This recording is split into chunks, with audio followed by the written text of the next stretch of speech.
Hello friends, அனைவருக்கும் வணக்கம். நம்முடைய சின்னமலை ஐஏஎஸ் அகாடமியில் பொது தமிழுக்கான ஃப்ரீ டெஸ்ட் பேட்ச் ஸ்டார்ட் பண்ணுறதா ஒரு ஐடியா இருக்குது. ஆனால் அதை முடிவு பண்ண போகிறது நீங்கள் தான். என்ன சார் டெஸ்ட் வைக்க நீங்கள் தான் முடிவு பண்ணணும், எங்கள்கிட்ட கேட்குறீங்க அப்படின்னு கேட்டிங்கன்னா, ஆமாம், முடிவு பண்ண போகிறது நீங்கள் தான். இது ஏன் நம்ம சொல்கிறோன்னா, நம்முடைய அகாடமி யூடியூப் சேனலில் நிறைய ஃப்ரீ டெஸ்ட் பேட்ச் கண்டக்ட் பண்ணியிருக்கோம். போன வருஷம் குரூப் 4க்கும் நம்ம டெஸ்ட் வச்சுருக்கோம், குரூப் 1க்கும் டெஸ்ட் வச்சுருக்கோம்.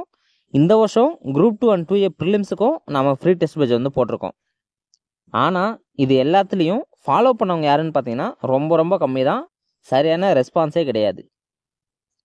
ஃபஸ்ட்டு ஒரு 2-3 டெஸ்ட் நல்லா ஃபாலோ பண்ணுவாங்க, அதுக்கப்புறம் ஃபாலோ பண்ண மாட்டாங்க. ஃபஸ்ட்டு நம்ம குரூப் 4க்கு ஒரு டெஸ்ட் பேட்ச் போட்டிருந்தோம்.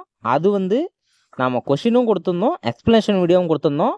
அது கொஞ்சம் பேர் நல்லா ஃபாலோ பண்ணாங்க, நல்லா டெஸ்ட்டும் போட்டுட்டு இருந்தாங்க. ஆனால் அதுலேயும் நிறைய பேர் பாதியிலே ஸ்டாப் பண்ணிட்டாங்க. பாதியிலே ஸ்டாப் பண்ணிடுவாங்க, இல்லைனா கன்சிஸ்டண்ட்டாக டெஸ்ட் போட மாட்டாங்க. அதுக்கப்புறம் நம்ம குரூப் 1க்கு போட்டோம். குரூப் 1 டெஸ்ட்டை யாருமே அட்டனே பண்ணலை. எல்லாருமே குரூப் 4 நோக்கியே படிச்சுட்டு இருந்தாங்க. அப்புறம் நிறைய பேர் அந்த அனௌன்ஸ்மெண்ட்டில் நம்ம குரூப் 1 ஸ்டாண்டர்ட் கொஸ்டின் இருக்குன்னு சொல்லியிருந்தோம்.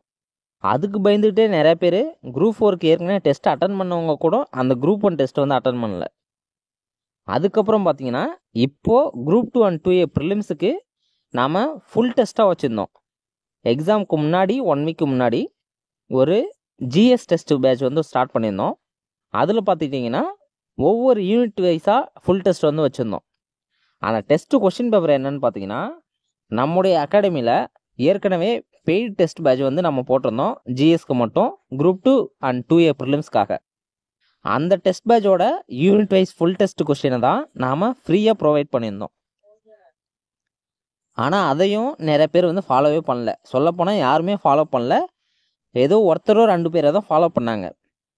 ஒருத்தர் மட்டும்தான் கமெண்டில் அடிக்கடி கேட்பார், சார் இன்னும் கொஷின் பேப்பர் வரல, ஆன்சர் கீ இன்னும் வரல சார், எங்கே சார் ஆன்சர் கீ, அந்த மாதிரி ஒருத்தர் மட்டும் தான் கமெண்ட் பண்ணிகிட்டு இருந்தார். அவரும் பார்த்தீங்கன்னா 3 டெஸ்ட் வரைக்கும் தான் ஃபாலோ பண்ணார். அதுக்கப்புறம் அவரும் ஃபாலோ பண்ணலை. இதெல்லாம் நான் ஏன் இப்போ சொல்கிறேன்னா, நாம் ஒரு டெஸ்ட் பேட்ச் ஸ்டார்ட் பண்ணோன்னா அதுக்கு நம்ம எல்லா எஃபர்ட்டுமே போடுறோம். ஆனால் அதுக்கான ரெஸ்பான்ஸ் கிடைக்கவே கிடைக்காது. அப்படி கிடைக்காம இருக்கும்போது நம்ம என்ன பண்ணுவோம்னா, ரெஸ்பான்ஸே நம்ம போகிற எஃபர்ட்டுக்கு கிடைக்கல, அப்புறம் நாம் எதுக்கு இந்த எஃபர்ட்டு போடணும்னு தோணும்.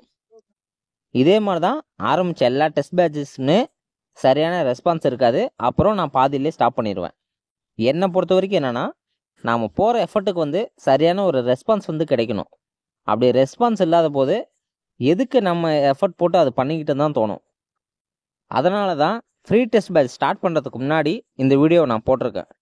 ஃபஸ்ட்டே உங்கள்கிட்ட கேட்டுடலாம், யார் ஃபாலோ பண்ணுவீங்க, யார் ஃபாலோ பண்ண மாட்டீங்க, எத்தனை பேர் ரெஸ்பான்ஸ் பண்ணுறாங்க, எத்தனை பேர் இன்ட்ரெஸ்டடாக இருக்காங்க, அப்படி தெரிஞ்சுக்கிட்டு நம்ம ஸ்டார்ட் பண்ணால் அது கொஞ்சம் நல்லாயிருக்கும்னு நினைக்கிறேன்.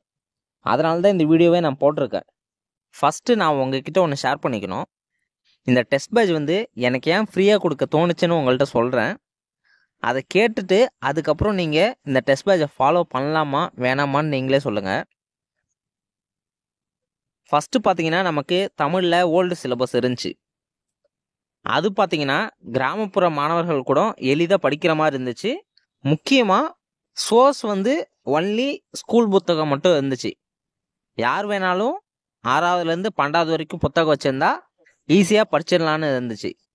புக்கு கையில் இல்லைனாலும் பிடிஎஃப் வச்சு கூட நிறைய பேர் படித்தாங்க. ஆனால் இப்போ இந்த நியூ சிலபஸ் மாற்றினதுக்கப்புறம் நிறைய பேர் படிக்கிறதே இல்லை. அது ஏன்னு பார்த்துட்டிங்கன்னா, அதுக்கான சரியான மெட்டீரியல் இல்லை. இவங்க சிலபஸ் கொடுத்துருக்கிற எல்லா கண்டென்ட்டுமே ஸ்கூல் புக்லேயும் இருக்குது. ஆனால் இவங்க கொஷின் கேட்குறது 70% தான் ஸ்கூல் புக்கிலேருந்து கேட்குறாங்க. மீதி 30% அவுட் ஆஃப் சோர்ஸில் தான் கேட்குறாங்க. அதுலேயும் அந்த 70%மே ஸ்கூல் புத்தகத்துலேருந்து அப்படியே கேட்கறதில்ல, அதை படித்து நம்முடைய நாலேஜ் வச்சு போடுற மாதிரி தான் அந்த 70% கொஷினும் இருக்குது. இப்படி இருக்கும்போது மாணவர்கள் என்ன பண்ணுறாங்கன்னா, ஃபஸ்ட்டு போன வருஷம் குரூப் 4 அட்டன் பண்ணாங்க நியூ சிலபஸில். அதுலேயே நிறைய பேர் வெக்ஸ் ஆகிட்டாங்க. அதுக்கப்புறம் பார்த்தீங்கன்னா இந்த குரூப் 2 அண்ட் 2A ப்ரிலிம்ஸுக்கு கூட நிறைய பேர் படிக்கவே இல்லை. இப்போ இந்த வீடியோ பார்த்துட்ருக்க நீங்கள் கூட நிறைய பேர் இந்த ப்ரிலிம்ஸுக்கு சரியாக படிச்சிருக்க மாட்டீங்க. அதுக்கு காரணம் என்னென்னா, கான்ஃபிடென்ட்டே உடஞ்சி போயிடுச்சு. எந்த மெட்டீரியல்ரா படிக்கிறது, அதுவும் இல்லாமல் எவ்வளோ மெட்டீரியல் படிக்கிறது, இதுதான் நிறைய பேரோட கஷ்டமாகவே இருந்துச்சு. அதனாலே நிறைய பேர் வந்து படிக்கலை. அதுக்கு என்ன ஒரு ஐடியான்னு பார்த்தீங்கன்னா இந்த டெஸ்ட் பேட்ச் தான். இந்த டெஸ்ட் பேட்சில் என்ன பண்ணலான்னு ஒரு ஐடியா இருக்குன்னா, நெக்ஸ்ட் இயர் குரூப் 4 வந்து வரப்போகுது, குரூப் 2 அண்ட் 2A ப்ரிலிம்ஸும் வரப்போகுது. அதுக்குள்ளார ஸ்கூல் புக்கில் இருக்கிற எல்லா கண்டென்ட்டும் டெஸ்ட் வச்சிடணும். அப்புறம் கவர்மெண்ட் மெட்டீரியல், அப்புறம் பார்த்துக்கிட்டிங்கன்னா அந்த ஓலைச்சுவடி, அந்த புக்கு இந்த புக்கு எல்லா புக்கையுமே டெஸ்ட் வைக்கணும். இதுதான் எனக்கு இப்போ தோணுது. எப்படியாச்சும் இந்த தமிழை வந்து ஓல்டு சிலபஸ் மாதிரி மாற்றணும், எல்லாருமே படிக்க ஆரம்பிக்கணும். கிராமப்புற மாணவர்கள்லாம் இந்த குரூப் 4 நம்பி தான் இருக்காங்களே. அவங்க குரூப் 2 குரூப் 1க்கெலாம் நிறைய பேர் ப்ரிப்பேர் பண்ண மாட்டாங்க. எப்படியாச்சும் ஏதோ ஒரு வேலைக்கு போகணும்னு சொல்லிட்டு தான் குரூப் 4 நோக்கி வராங்க. அவங்களும் இந்த சிலபஸை பார்த்துட்டு நிறைய பேர் இந்த ஃபீல்டு விட்டே போயிடுறாங்க. அதுக்காக தான் நாம் இப்போ வந்து இந்த டெஸ்ட் பேட்ச் வந்து ஆரம்பிச்சிருக்கோம். இந்த டெஸ்ட் பேட்ச் நான் மட்டும் நடத்த போகிறதில்ல, நீங்களும் சேர்ந்து தான் நடத்த போகிறீங்க. நெக்ஸ்ட் இயர்க்குள்ளார இந்த சிலபஸில் இப்போ இது வரைக்கும் என்னென்ன சோர்ஸ்லாம் சொல்கிறாங்களோ அந்த எல்லா சோர்ஸையுமே ஃப்ரீயாக நம்ம டெஸ்ட் வைக்க போகிறோம். முடிஞ்சால் உங்களுடைய உதவியால் அந்த மெட்டீரியலும் ரெடி பண்ணி நம்ம ஃப்ரீயாக போஸ்ட் பண்ண போகிறோம். அதை வந்து எல்லாருமே யூஸ் பண்ணி படிச்சுக்கலாம். இப்போ இதில் நீங்கள் என்ன பண்ணுறீங்கன்னா, இந்த டெஸ்ட் பேட்சை நீங்கள் சரியாக ஃபாலோ பண்ணுவீங்களா மாட்டிங்களான்னு கமெண்டில் சொல்லுங்கள். அப்புறம் நீங்கள் இப்போ தான் புதுசாக படிக்கிறீங்களா இல்லை ஏற்கனவே படிச்சிருக்கீங்களா, இது 2 மட்டும் நீங்கள் கமெண்டில் சொல்லுங்கள். ஒன்று, நீங்கள் டெஸ்ட் பேட்சை ஸ்டார்ட் பண்ணுங்க சார், நாங்கள் ஃபாலோ பண்ணோன்னு சொல்லுங்கள். அடுத்தது, நான் இப்போ தான் சார் படிக்க ஆரம்பிச்சிருக்கேன், இப்போ தான் நான் புதுசாக டிஎன்பிசிக்குள்ளார் வந்திருக்கேன், இல்லை நான் ஏற்கனவே படிச்சிருக்கேன் சார் அப்படின்னு சொல்லுங்கள். இது 2த்தையும் நீங்கள் கமெண்டில் போடுங்க. இந்த வீடியோவை எத்தனை பேர் பார்க்குறாங்க, அதில் எத்தனை பேர் கமெண்ட் பண்ணுறாங்க, எத்தனை பேருக்கு இன்ட்ரெஸ்ட் இருக்குன்னு பார்த்துட்டு அதுக்கப்புறம் நம்ம டெஸ்ட் பேட்ச் ஸ்டார்ட் பண்ணுறதா வேணாமான்னு முடிவு பண்ணிக்கலாம். ரெஸ்பான்ஸ் எவ்வளோ இருக்குன்னு பார்த்துட்டு ஒரு நல்ல ரெஸ்பான்ஸ் இருந்துச்சுன்னா கண்டிப்பாக நம்ம வந்து டெஸ்ட் பேட்ச் ஸ்டார்ட் பண்ணலாம். இல்லை நீங்கள் ரெஸ்பான்ஸ் சரியாக பண்ணலைன்னா இதை நான் அப்படியே ஸ்டாப் பண்ணிடுவேன். ஸ்டாப் பண்ணிவிட்டு வேறு ஏதாச்சும் யூஸ்ஃபுல்லான கண்டென்ட் வந்து யூடியூப்பில் வீடியோவாக போஸ்ட் பண்ணுவேன், அதுவும் நீங்கள் யூஸ் பண்ணிக்கலாம். எந்த ஒரு பிரச்சனையுமே இல்லை. இதுக்கு நல்ல ஒரு ரெஸ்பான்ஸ் வந்துச்சுன்னா டெஸ்ட் பேட்ச் வந்து ஆஃப்டர் தீபாவளி வந்து ஸ்டார்ட் பண்ண போகிறோம். ஏன்னா தீபாவளிக்கு முன்னாடி ஸ்டார்ட் பண்ணாலும் அந்த தீபாவளி லீவ் வரும், அதில் கொஞ்சம் நிறைய பேர் அப்படியே மிஸ் ஆகி அப்படியே போயிடுவாங்க, திரும்ப வந்து ஃபாலோ பண்ண மாட்டாங்க.